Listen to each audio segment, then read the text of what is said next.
Olá, meu nome é Bernardo e você está no canal Aknat. No vídeo de hoje eu vou fazer uma apresentação da tradução Os Demônios sobre o Mal, a questão 16.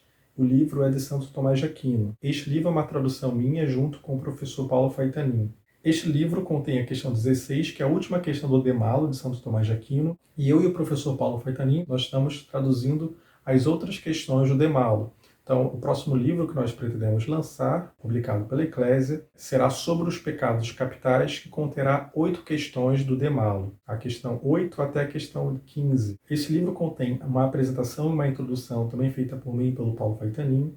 Na apresentação, a gente coloca algumas noções básicas do livro e também coloca algumas indicações bibliográficas para que a pessoa possa se aprofundar mais no tema. Nós dividimos a introdução em 4 pontos. No primeiro ponto, a gente fala sobre os demônios, sobre noções gerais sobre os demônios. No segundo ponto, a gente fala sobre noção básica sobre a própria metodologia das questões disputadas que São Tomás utiliza. O terceiro ponto contém um resumo de cada um dos artigos contidos neste livro. É uma questão que contém 12 artigos. Então, neste terceiro ponto, nós expomos de modo resumido cada uma das noções básicas expostas em cada um dos artigos deste livro, uma forma da pessoa ter uma noção mais geral, mais ordenada com relação ao livro, inclusive de modo mais didático.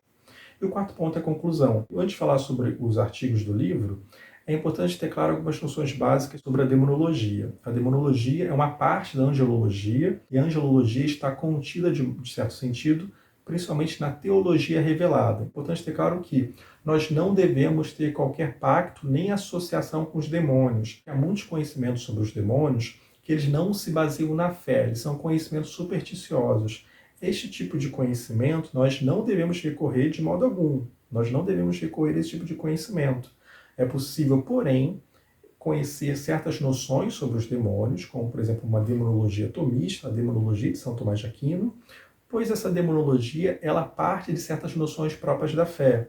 Então é legítimo e até proveitoso, útil para a alma, que a pessoa conheça certas noções sobre os demônios, desde que essas noções sejam meios lícitos, né, como por exemplo o estudo da teologia revelada, que parte de noções da fé e utiliza também certos instrumentos filosóficos. É importante a pessoa ter isso claro. Muitas pessoas às vezes negam a essência dos demônios, porém é importante que a pessoa entenda, conforme os próprios relatos do Evangelho, né, que a realidade sobre os demônios é algo da fé. Existe, os demônios existem.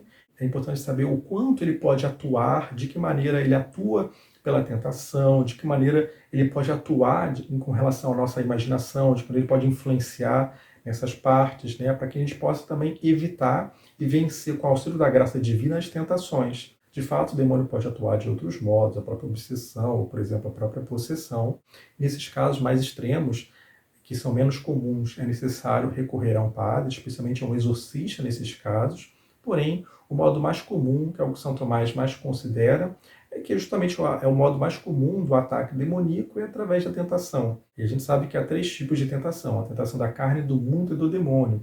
Então, entender nesse caso um pouco da atuação do demônio sobre a pessoa, né, como ele pode influenciar pela tentação e como a gente de alguma maneira deve resistir a essa tentação com o auxílio da graça divina, é algo importante para que a gente saiba, vamos dizer assim, de que maneira nós devemos nos defender, né? E também como se dá a atuação do demônio contra nós, e que nós devemos sempre recorrer a Deus para nos defender da atuação demoníaca, e o modo mais comum do demônio nos atacar é pela tentação. Apenas umas noções gerais, né, sobre a questão dos demônios. Para São Tomás, todos os anjos foram criados em estado de graça.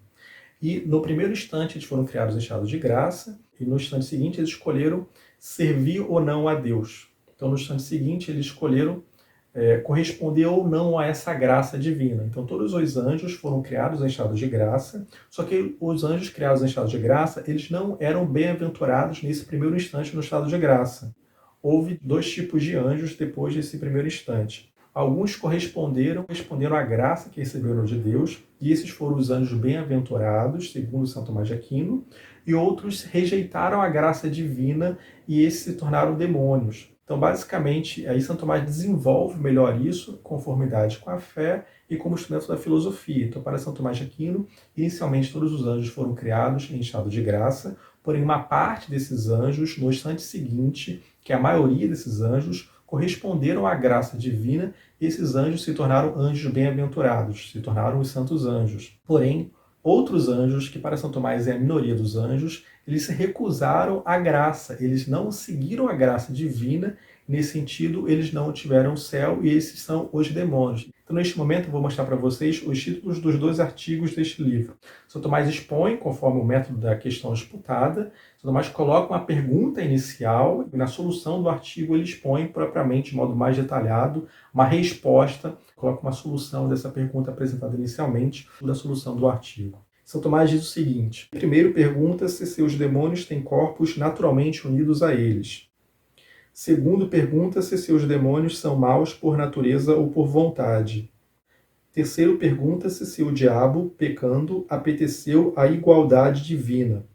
Quarto, pergunta-se se o diabo pecou ou poderia ter pecado no primeiro instante da sua criação. Quinto, pergunta-se se o livre-arbítrio nos demônios pode se voltar ao bem após o pecado. Sexto, pergunta-se se o intelecto do demônio, após o pecado, foi obscurecido de modo que possa cair no erro ou no engano. Sétimo, pergunta-se se os demônios conhecem as coisas futuras. Oitavo, pergunta-se se os demônios conhecem os pensamentos dos nossos corações.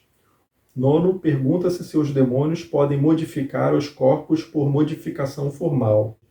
Décimo, pergunta-se se os demônios podem mover os corpos localmente. 11º, pergunta-se se os demônios podem mudar a parte cognoscitiva da alma quanto à potência sensitiva interior ou exterior. 12º, pergunta-se se os demônios podem mudar o intelecto do homem. Então, se você quiser conhecer mais sobre o pensamento de São Tomás de Aquino na demonologia, é importante que você conheça este livro do De Malo, porque ele trata de alguns pontos de modo mais detalhado para que a pessoa possa conhecer mais sobre o pensamento de São Tomás de Aquino, sobre os demônios. Se você estiver gostando do vídeo, curta e compartilhe o vídeo. Se você estiver gostando do canal, se inscreva no canal, clique no sininho aqui do canal e até o próximo vídeo. Até mais.